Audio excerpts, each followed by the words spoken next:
I like how, yeah, I'm mute. I like how after I blow my nose, Riverside is like, "Are you trying to talk? Because you might want to get off mute." And it's like, no, I'm very happy that I am still on mute. I am not trying to talk. All right, man, what do you got for us?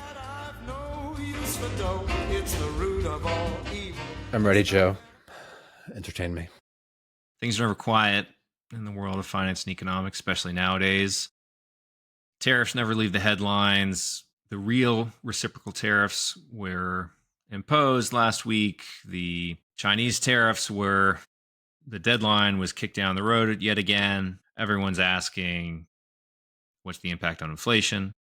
What's the Fed going to do about that, especially in the context of that very weak jobs report we talked about earlier this month? There's been a few new developments over the past couple of days, namely one of which is we heard news that one of the Federal Reserve Board of Governors is resigning early. There's a woman named Adriana Kugler who was nominated by Biden in 2022. That gives Trump another seat to fill, in addition to Powell's seat that'll be coming up. Trump named his Council of Economic Advisors chair, Stephen Miran, to fill in that seat on the Fed board, at least until January, whenever that particular term ends. Fed Board of Governor terms are kind of strange in that they don't follow the person, they follow a set period of time. So they last for 14 years, but if someone leaves with 4 or 5 months to go, which we're seeing right now, this nominee would only see those 4 or 5 months remaining until it ends in January. They're there for 14 years. That's the length of a term. And like so and so, whoever was in there prior was in there by Biden in 22. So what happened to the previous one? Or like, how do these usually move? I forget exactly who Kugler replaced, but there could be any number of reasons that people go. They've got this funny system that a term is 14 years, but again, it follows that length of time, not necessarily the person in the seat. Yeah, so Biden nominated someone in 2022, but they were already on a term that only had about 3 years to go. They've done 2 years. Now there's less than a year right now. Yeah, that's super weird. Then it's what's even the okay. Okay. Interesting. Curious to know what the sort of rationale for that is. It goes just by like term and not a person. I'm gonna ask Grok real quick. Okay. So this is Grok's answer. The 14-year term at the Federal Reserve Federal Open Market Committee refers to the term of office for members of the Board of Governors of the FRS, Federal Reserve System. Here's how it works. So the Board of Governors term, the Federal Reserve Act establishes that each member of the Board of Governors is appointed a 14-year term. These terms are staggered, with one term expiring every 2 years on February 1st of even number years. This structure ensures continuity and stability in the Federal Reserve's leadership.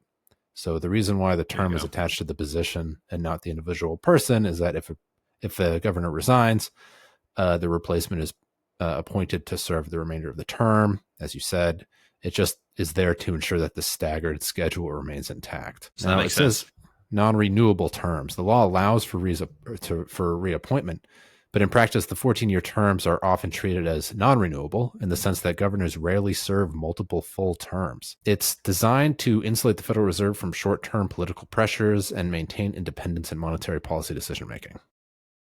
Did not know that. Given that every 2 year period and the length of time that Trump's been around, he's slowly capitalizing on all of these things. At any rate, so he named who he has nominated for this potentially short term. Can I just draw like one parallel here? The thing that's kind of interesting is, there's a big fight over the Supreme Court, right? And the 9 justices that sit there. And this is kind of similar because 14 years is effectively like a life's, they're almost for life, and there's 7 of them. So you get enough Republicans or whatever, or hawks or doves or something, but usually it's not nearly this politicized, to be fair. Anyway, funny parallel.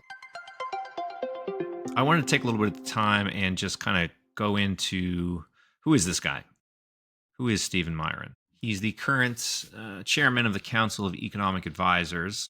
He's a Harvard econ PhD, I think from 2010. So he's a bit younger as well. I think he's right around like JD Vance's age. So, for what that's worth, it's nice to see. Technically, I think he might be a millennial even. So it's good to see, obviously, the best generation starting to step up here a little bit. Otherwise, he was in private sector for a little while, for about a decade. He was senior advisor for economic policy at the Treasury in 2020. Private sector a little bit more, and now he's back with Trump yet again in his second term, this time in a higher position as the chair of the Council of Economic Advisors. Economics, philosophy, and mathematics. Yeah, he's a pretty eccentric guy. In general, he's pretty aligned with, surprise, surprise, he's pretty aligned with conservative causes and particularly with Trump's points of view. He really picked up a lot of attention late last year in November 2024. So this was before he had joined the administration. It's whenever he was at a hedge fund that he was working at the time. He published this paper that drew a lot of interest. It's called A User's Guide to Restructuring the Global Trading System. So this paper was a pretty interesting and broad look at why do we have these chronic trade deficits? What's the root cause of these ongoing trade imbalances that we see within the United States? So he approaches that question, and then he talks about what are some of the potential policy remedies that could be used to address that. And then those two main points would be tariffs and currency policy. And then finally, he gives a little bit of commentary on basically how to implement this policy in such a way that it minimizes volatility within financial markets. So one of the biggest pieces of this paper, why it kind of got so much notoriety almost, is that on that latter point, so not on tariff policy, on currency policy, he basically outlines what a multilateral coordination between G7 countries would look like to coordinate to basically weaken the US dollar in the international trade system. This is kind of similar to what people saw with the Plaza Accord back in the 1980s, and that had pretty significant impacts on the Japanese yen and their economy in following decades. For that and some other reasons, just the world's a very chaotic place, and it was seen as something that is very low probability of having success in reality. People kind of brushed that part aside. But one of the pieces that was not really was his views on tariffs. So particularly with regards to inflation, how tariffs interact with inflation, who is paying for the tariffs, what are some of the lessons that we saw from the first round of new tariffs from 2018 to 2019. So as a very quick background, I was saying the first section here, he talks about, he's got this chapter 2 saying the roots of economic discontent lie in the dollar. Roots? Roots of discontent, the root of all evil. I mean, you must have just been watching all 3 of the episodes we had posted by then and just realized, oh my God, these guys know everything. Okay, all right. I really can't think of a better explanation. Yeah. So not going through all this, but just taking a very brief look. The deep unhappiness with the prevailing economic order is rooted in persistent overvaluation of the dollar and asymmetric trade conditions. Overvaluation of the dollar and asymmetric trade conditions basically go hand in hand. And he talks about why the dollar is persistently overvalued, and then as a result, why that ends up hurting the U.S. ultimately in the world of international trade. This is characterized by what's known as a Triffin world. This is a concept that was introduced by an economist that basically says reserve assets are a form of global money supply. So they're not really used in the same way that other currencies are used from other countries that don't have global reserve currency status. It says demand for them is a function of global trade and savings, not the domestic trade balance or return characteristics of the reserve nation. So while the basic underpinnings of international trade theory are underpinned by this theory that trade flows are dictated by differences in competitive advantages, creating products, as well as currency valuations that are downstream from some of those trade impacts. So if one country starts showing great competitive advantage and runs up a large trade surplus, all other countries are buying from them, it's going to overvalue that. When the demand for the currency goes up, So then it becomes stronger. Yeah. And then it sort of balances back out. So, given that framework, if one country, for whatever reason, becomes very competitive in producing a certain product that then it exports around the world, there's great demand for that product around the world, a lot of buying, and that leads to currency appreciation in the country that's producing that product. Over time, as that occurs, it becomes more expensive to buy that product from that country. And as a result, other countries will reallocate some of their buying of that product elsewhere if they can. So basically, that competitive advantage is going down a little bit.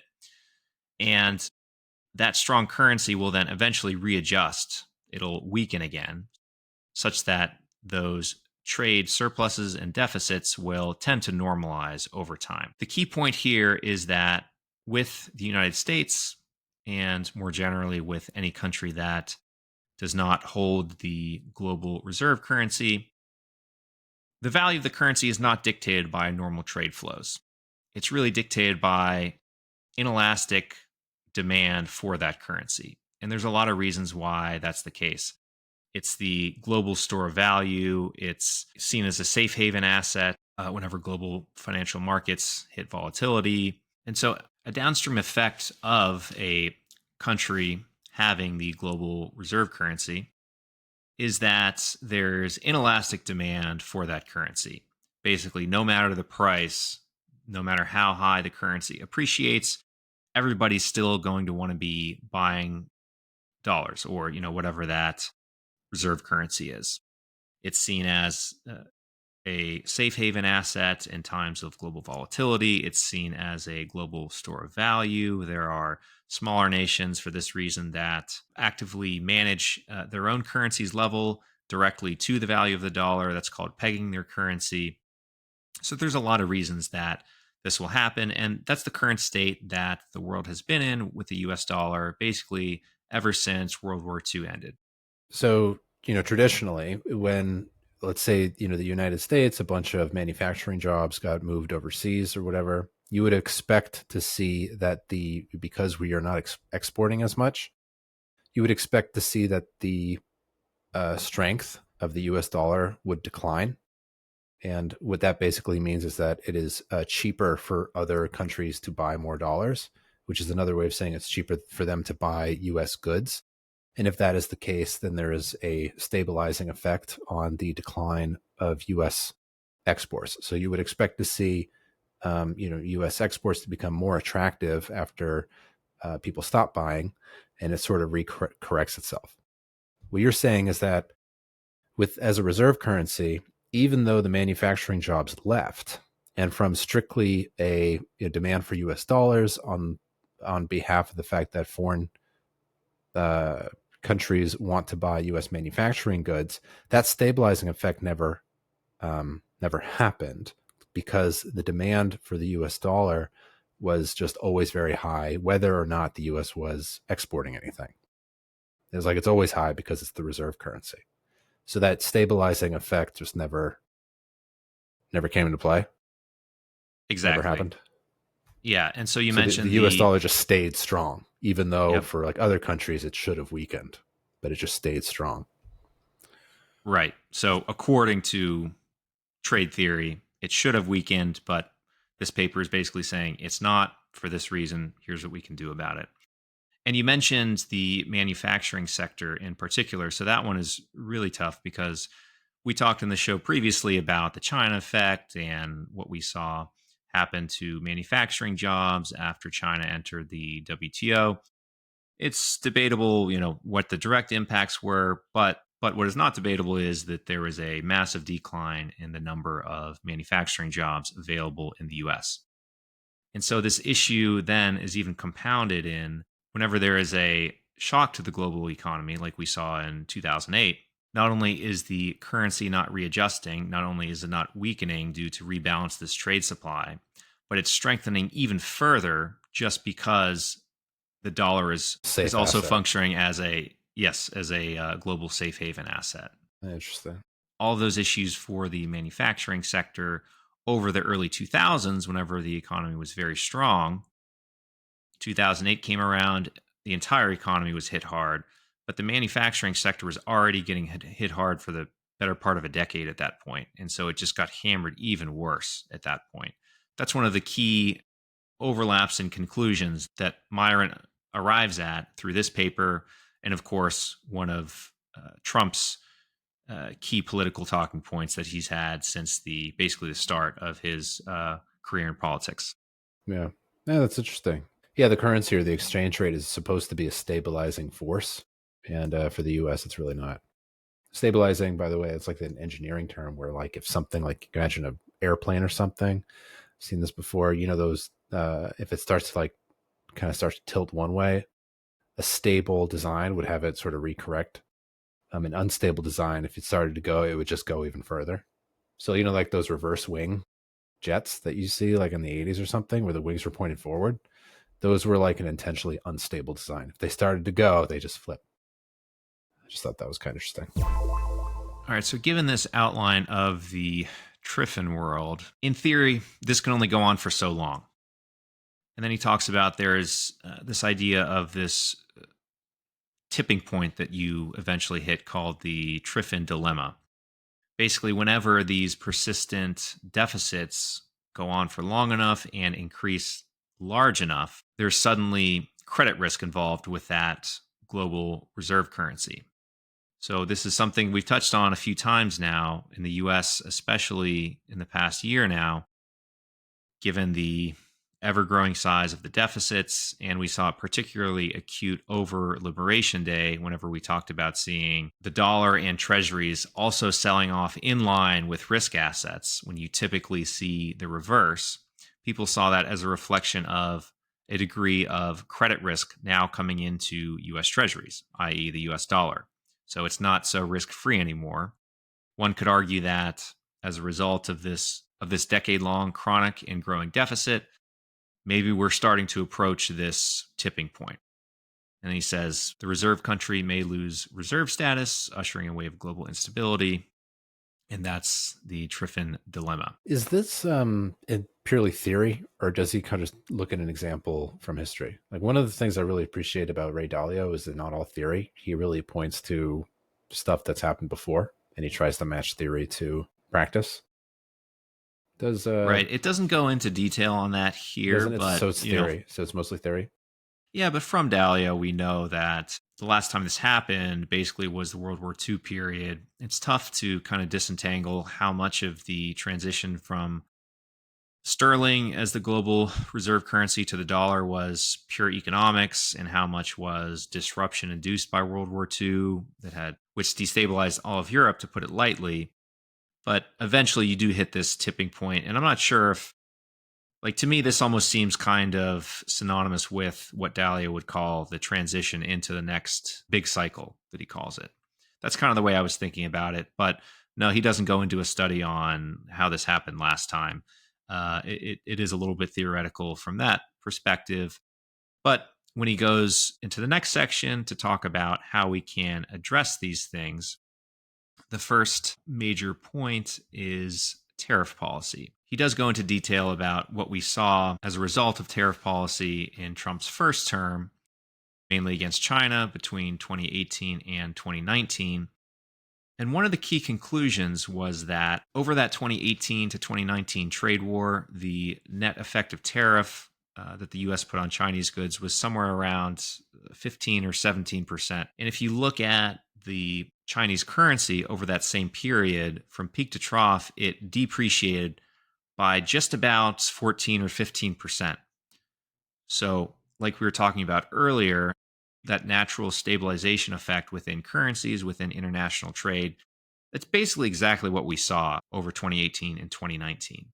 The US put tariffs on China, effectively increasing the price of those goods, but the value of the Chinese currency decreased by 15%, making it then cheaper to buy those goods. So the net effect was very small. There wasn't too much hand-wringing about the inflationary impacts during that trade war. Sorry, real quick. Are we saying that the tariffs caused the depreciation in the foreign currency? Or they don't know? Or is it just happened to happen at the same time? Or is that something that like China kind of started to manipulate? They happened at the same time. That's a good question on how much China manipulated. That one I'm really not sure. I know there was accusations that China was doing that, but the fact is we saw the currency depreciate by roughly the amount of the tariff over basically the same time window from about early 2018 to late 2019. Yeah. It's funny to kind of think about applying the tariffs too as a form of artificial currency manipulation. I don't know if that's where you were going, but it's sort of, I don't know if that's kind of what you're alluding to with what happened to the Chinese currency after the tariffs were applied.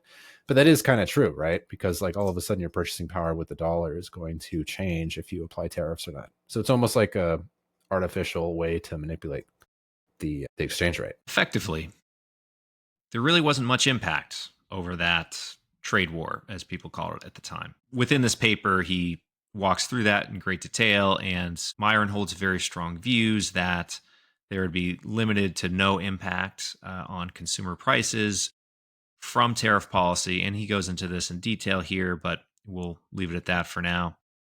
But that raises the question, obviously, of where we're at today. So we're about 6 months in to the first term with new tariffs being put into place nearly right away. So we've seen increased tariffs for about half a year now. We haven't seen a considerable impact on inflation and consumer prices so far, but the scope of tariffs is just so far larger than it was over 2018, 2019. Except for my shirts. My shirts are a lot more expensive. But, I think I looked back and I think the shirts are like, 30, 40% off or something. So maybe that's just their way of being like, we're back. But yeah, so that raises the key question today. Are these same observations going to hold based on the inflation data we've seen so far? And I won't spoil it just yet, but I want to talk about the July CPI release that just came out. It would seem to continue to support this narrative that we're not seeing any substantial impacts. But before we go into that, I wanted to switch over to Miran himself, in his own words, to get what his current views are on inflation. So just earlier this week, he's been, giving a few interviews, and I wanted to highlight one of those. Oh yeah, and by the way, I just checked the shirts that I stopped buying because the price went up so much. Yeah, they're 20%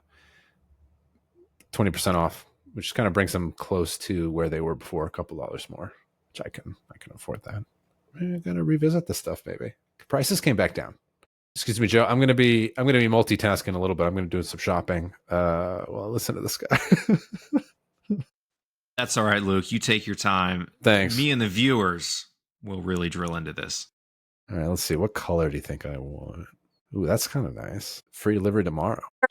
Trump's new pick to replace Fed Governor Kugler, Stephen Miran. It's good to have you, Chair Miran. First, you must be pleased to see another inflation number that comes in a bit light and does not show a lot of evidence of tariff pass-through. Good morning, and thanks for having me. And yes, I can tell you that we're very happy to see that inflation continues to be well behaved. Since the president took office in February, CPI inflation has been running at a 1.9% annualized rate, which is a totally normal pattern of behavior for inflation and for prices. And as you pointed out, look, there's just still continues to be no evidence whatsoever of any tariff-induced inflation. I think lots of folks who are expecting that, who are predicting doom and gloom, it just hasn't panned out, and it continues to not pan out for them.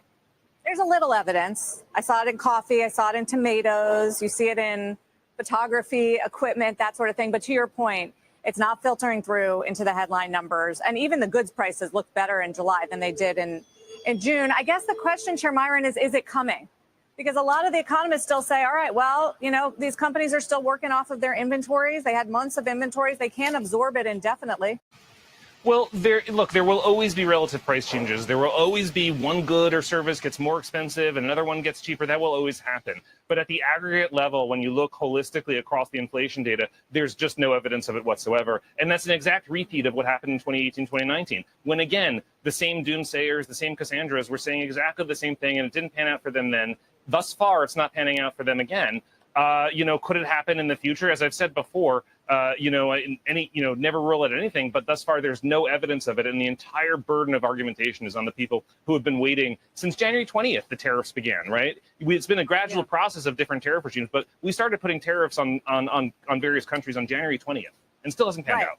No, it hasn't panned out. But one thing that did surprise people, what core numbers were a little bit hotter. I mean, nothing crazy, nothing extreme, but that core number is now the highest year over year since, I believe, January. So what does that tell you? I mean, does it concern you at all that it looks like the inflation numbers pretty much bottomed earlier in the year? Well, let me say a couple things. First of all, if you look at core, as you just mentioned, two of the strongest categories in this month in terms of inflation were used cars and airfares, and neither of those have anything to do with tariffs. We don't import used cars from abroad in large scale, and airfares are on domestic services, basically, right? So they couldn't be farther removed from things. In terms of core overall, look, we've been doing a lot of thinking about just how much of this inflation is due to the illegal immigration that's occurred in the last few years. Our calculations are that the massive insurge of renters into an only sluggishly adjusting housing supply probably boosted rents by about 4 or 5%, right? And that's a significant contribution to overall inflation at a time when the housing stock adjusts only slowly, inflation is very strong, and you basically got an unchecked border with people just streaming over this country. So we think that there's a very strong reason for thinking of very profound service disinflation coming up in the near future as net migration has come to zero because of the president's strong border policies, and as we start sending numbers of them home. Right, and that's on top of the president's other policies of deregulation, expanding the capital stock through the incentives for investment in the One Big Beautiful Bill, energy abundance, keeping energy prices down. There's a whole of government approach to disinflationary policy that's going to be working its way through the inflation data and having a very profound effect in the future. What do you think, Luke? Oh, okay. Interesting. First off, when he was talking, I thought that when was this? Was this before or after he got kind of the nod? Or no, this was after. Yeah, so this would have been after. They referred to him as chair. Well, no, he's chair of the Council of Economic Advisors at the White House. Yeah, of course, he's not chair of the FOMC. So he doesn't. He sounds like somebody in the Trump administration. Does not sound like a central banker at all. Central banker is a much more boring language. Much more reserved, much more. They don't sound like they don't use no absolutes. He used the word Cassandras. Yeah, I don't know. That's a good reference. What is that a reference to? Okay. The term comes from so Cassandra, somebody who predicts negative outcomes or disasters, but is often ignored or dismissed. So I guess he wasn't using that part of it. It comes from Greek mythology. Cassandra, a Trojan princess, was cursed by Apollo to foresee future events accurately, especially calamities, but never to be believed. And then the opposite of that, and this could probably easily get confused, is Pollyannas. I got to brush up on my Greek mythology. So that's, I don't think has anything to do with Greek. They wrote a novel, Pollyanna.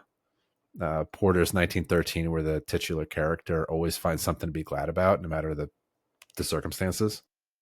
So Pollyanna is the opposite. You're just everything's going to shit, and you're still like dancing around all happy and optimistic, unrelenting, positive attitude. Okay, anyway, little digression. I just hadn't heard that Cassandra's. Yeah, he does not sound like a central banker. Definitely. I'm curious if he's going to keep this tone, like when he gives speeches, or if that's much more under wraps, or if he's going to get like a talking to by Powell and all his friends there, or how that's going to work. So curious to see if his tone doesn't change when he gets on CNBC. Although, even though the governors, though, you don't really see them on these things. They give speeches, but they're just reading stuff. They come out? Yeah, sometimes. Okay. Yeah, I mean, you've got a decent stream, on just a continuous basis of the Fed presidents and board of governors. Yeah, they give speeches. They do go on CNBC and Bloomberg and stuff from time to time. Not super often, like you said, but they. Okay. I stand corrected. The only way I'm exposed to them is when they come across some of the feeds that I subscribe to, and those are all speeches. I wouldn't get a notification for them on CNBC or something. So yeah, exactly. I probably don't have a good view here, but Yeah. The other thing I'd say, kind of listening to him now, when I first saw that the paper came out in like November 2024, I was just saying from an academic's perspective, that's a job application. I'm sorry. Yeah. that That's was a job application. Yeah. Oh, it even said, like, I was like, oh, this looks like a job application. And then like the first paragraph or something, I just kind of skimmed it, and it was like, Trump's been talking about this for a long time. Let's look at it. Oh, he's right. Oh, it's a good point. Yeah, the other thing that stands out when listening to him is he's just like nailing these talking points, man. I mean, the line where he was just like, yeah, let's talk about inflation, illegal immigration. Let's talk about illegal immigration. I was like, did a little head fake, and I was just like, whoa, okay. Do you think any of it was invalid, economically speaking? I don't know anything about it. Well, his point was the influx of all these people puts upward pressure on rents. Yeah, and it's no big surprise. Rent is a huge issue in this country, has been for many years. And the other key point that he's dead on about is that the rent component of the inflation prints of CPI have been one of the big things that's held it hot throughout the disinflationary period from 2022 until today, pretty much. So I think he does have a pretty good point there. And if we're now seeing negative net migration again through Trump's policies, I think it's very natural to assume that that would have a disinflationary impact. Has it yet? Have we dug in? Have we seen rents go down, or at least slowed the rate of increase? I mean, we can Let's take a look. We can empirically test this, Joe. All right, here we go. Yeah. Over under. Here we go. Going in blind. You were gonna go look up some numbers and show me why I was right? Yes, exactly. So earlier this week, and then this came out earlier that morning before that interview that we just watched. So they were talking about it ahead of time. They started touching on it was a little bit hot, but it was mostly driven by services inflation. So before going into it, the key takeaway from this was that we did see inflation pick up just a little bit again, but it came in large part from the services component and crucially not from the goods component. So when we last talked about this for the June print, we took a very close eye to the consumer goods items that you would expect to be impacted by tariffs. And we did see what looked like a pretty broad-based increase from earlier in the year of seeing, zero inflationary impact or, very, very minor deflationary impact. These things can bounce around. To last month, we saw a broad-based increase in those items. And that seemed like a pretty compelling case to say, okay, I think we are seeing some leakage of these tariff costs falling onto the consumer. But that's not what we saw just 1 month later. So let's go ahead and get into it here.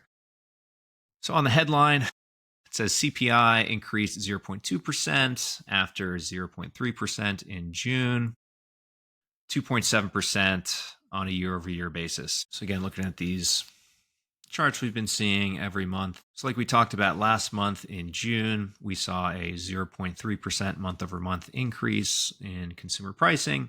This month, we saw a relatively smaller increase, which didn't have a net impact on the year-over-year rate. So we're 0.2% for the month, but remained at 2.7% on the year-over-year.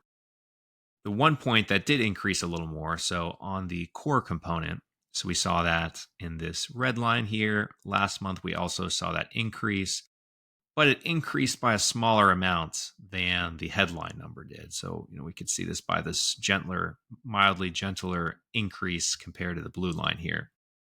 But this month, as I started to touch on, and as they were referencing in that interview, we're seeing the reverse this month. So the headline is flat, but we're seeing a appreciably larger increase in that core component. And a lot of that feeds through into what the services component of the economy. So this is the component that the Fed does have the most control over. So this is something that the Fed definitely does not want to see. But from the tariff perspective, last month we saw evidence for tariffs impacting inflation. This month, we're not seeing it anymore. So could last month be an aberration? Could it be reflective of a one-time price increase? It's still pretty unclear from here, but we're not seeing a persistent increase.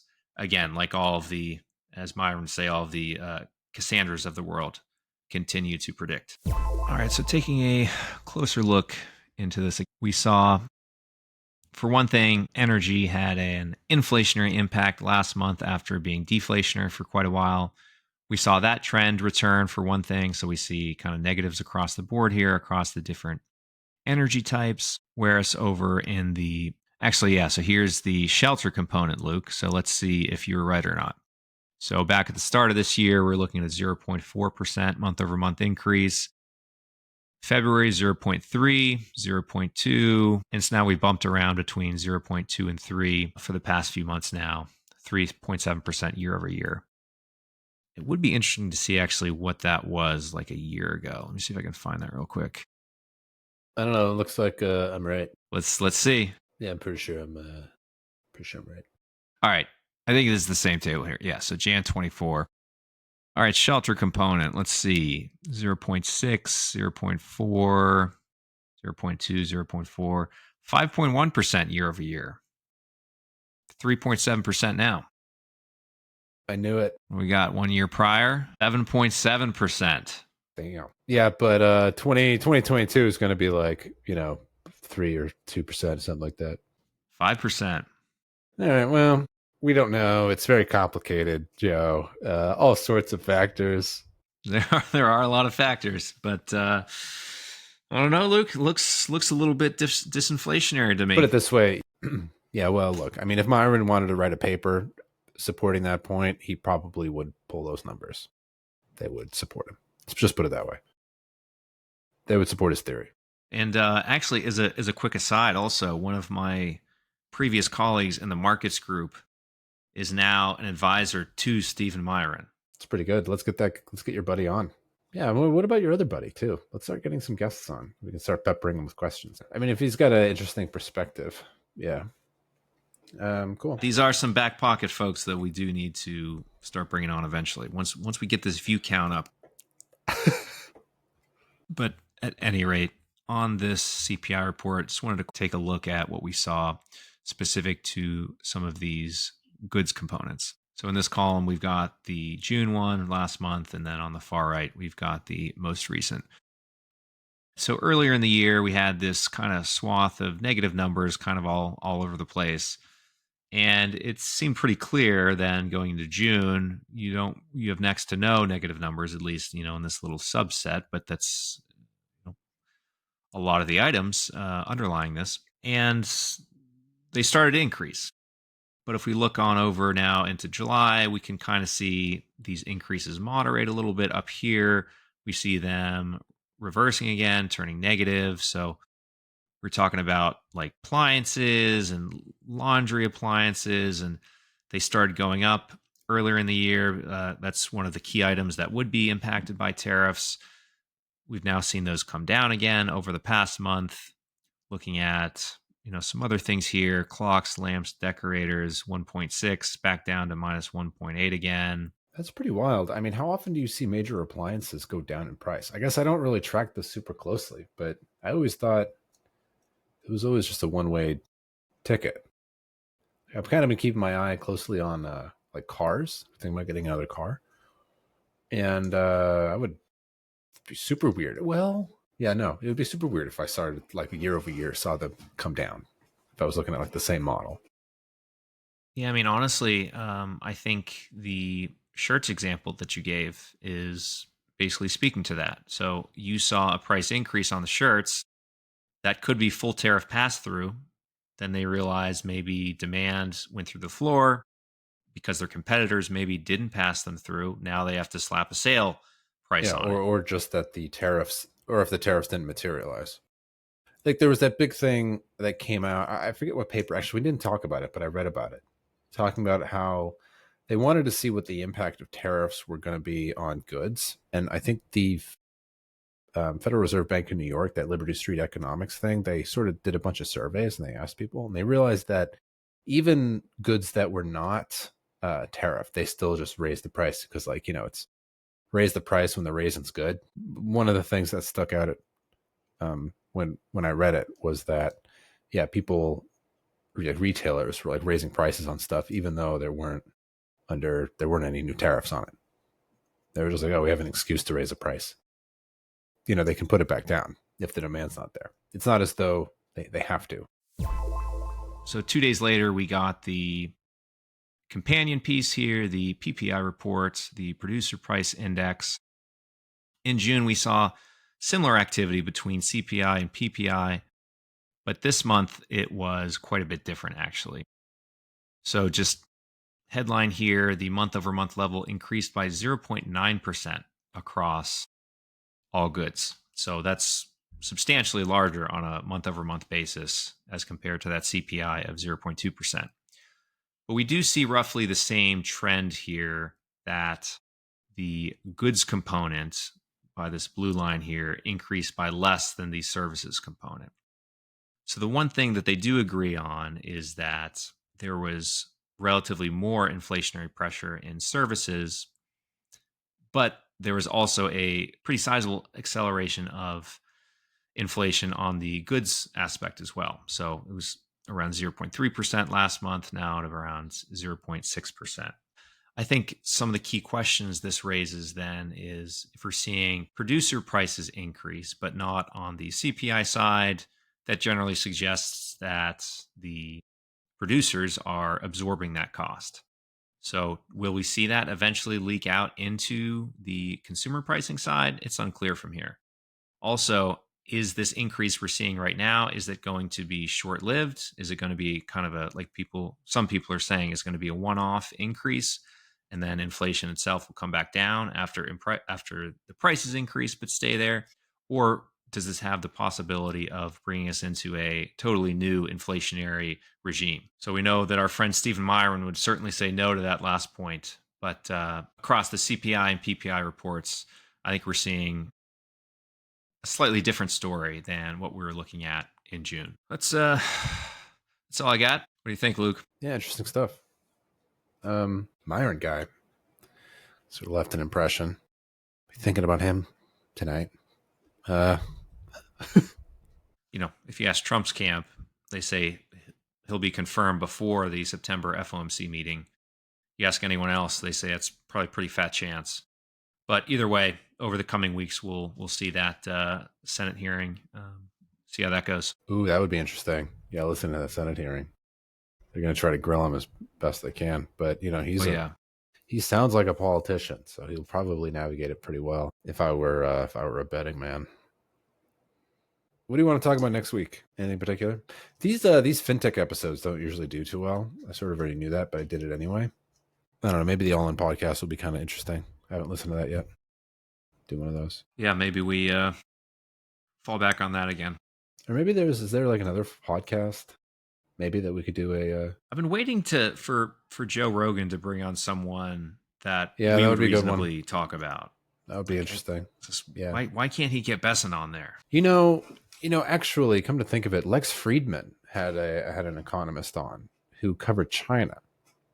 And I got to say, I listened to like the first maybe minute, and I didn't particularly like her.